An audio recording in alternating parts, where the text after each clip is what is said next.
Alright, welcome back naman sa ating panibagong video, panibagong reaction, mga ka-action, mga kakamping sa araw ng Miyerkules. So ito po, may gusto lang po ako na i-share sa inyo regarding po sa nakikita nyo dyan, isang lalaki, isang babae. Pero hindi po kasali ang babae dyan ha, kasi nag-react lang po siya sa sinabi nito ni Kuya na kung saan grabe ang pambabastos, pagmumura niya kay Mr. President Bongbong Marcos. Ito nga ho ang sinasabi natin mga ka-action, tila yatang literal na ito sa ilan sa mga creator ng mga DDS na kapag wala silang magandang opinion, wala silang masasabi kay Mr. President, dadaanin na lang nila sa pambabastos, pagmumura. So ito ho mga ka-action, panoorin po muna natin bago ako magbigay ng aking sariling opinion. Kaputang ina talaga nitong bangag na to. Akalain mo, kinamutan mo nga lang kami ng ulo. Nung una mong na-experience yung baha sa pag-upo mo, animal ka last year, di ba? Kausap mo si Remulla, anong gagawin natin? Tapos ngayon gusto mo pang ipakaladkad ang Pilipinas dyan sa hidwaan ng China at Taiwan?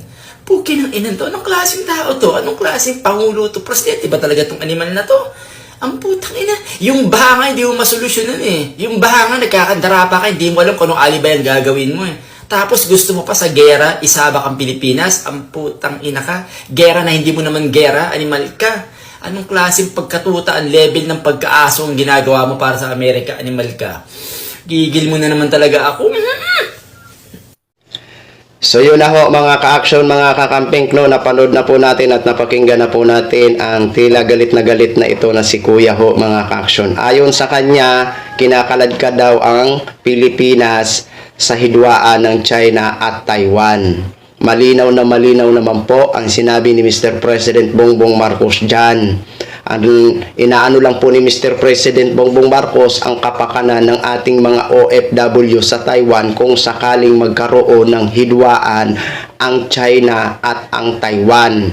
Iniisip niya kung paano agad-agad ma-rescue ang ating mga kababayan dyan sa Taiwan. Wala po siyang sinabi na makisawsaw sa hidwaan ng China at Taiwan. Ang malinaw para sa akin sa sinabi ni Mr. President, yung pag-rescue ng ating mga kababayan dyan sa Taiwan kung sakaling magkaroon ng hidwaan ang China at Taiwan. Diba? Wala ka na bang ibang sasabihin kung hindi ganyan na lang ng ganyan? Wala na bang magandang opinion ikaw na masasabi dyan? At regarding dyan sa nirereklamo mo na hindi masolusyonan ang pagbaha ni Mr. President Bongbong Marcos, sus naman, sino ba dapat ang sisihin dyan?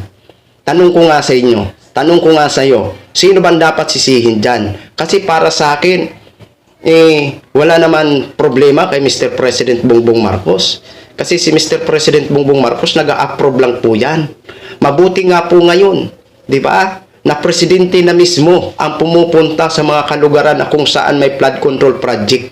Di ba? Siya na mismo ang nakakatuklas sa mga di umanong anomalya dito sa mga flood control project. Di ba? Kung may dapat tayong sisihin dito, walang iba kung hindi alam nyo na kung sino ang nakikita natin sa mga nakaraang hearing na pinapatawag.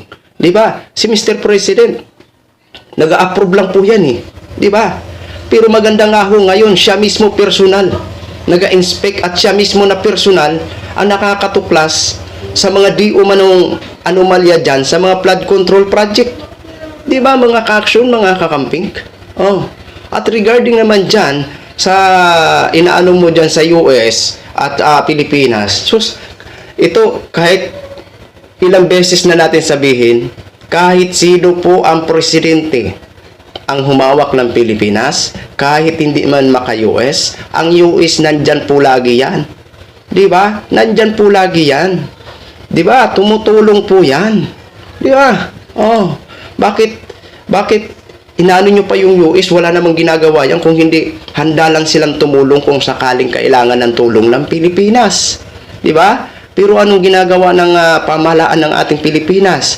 Di ba dinadaan pa rin sa diplomasya itong ginagawa ng mga Chinese Coast Guard sa ating mga Philippine Coast Guard dyan sa West Philippine Sea?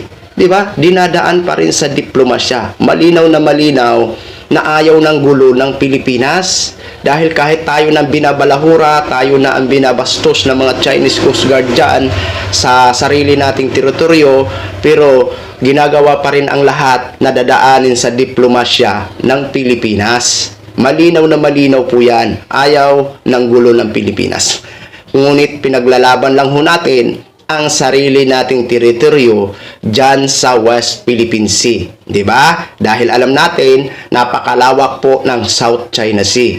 Ngunit, naging bahagi lang po ang West Philippine Sea dyan sa South China Sea. Ang inaangkin lang po natin at pinaglalaban natin at pinagtatanggol natin ang sarili nating sovereign rights na sakop ng EEZ natin, Exclusive Economic Zone. Diba? So, yun lang po mga ka-action, mga kakamping no. Gin-share ko lang ho sa inyo yan. Maraming salamat po sa lahat natin ng mga viewers, Luzon, Visayas, at Mindanao all over the world. Ako po ang inyong lingkod, si The Action Man. Good morning, everyone!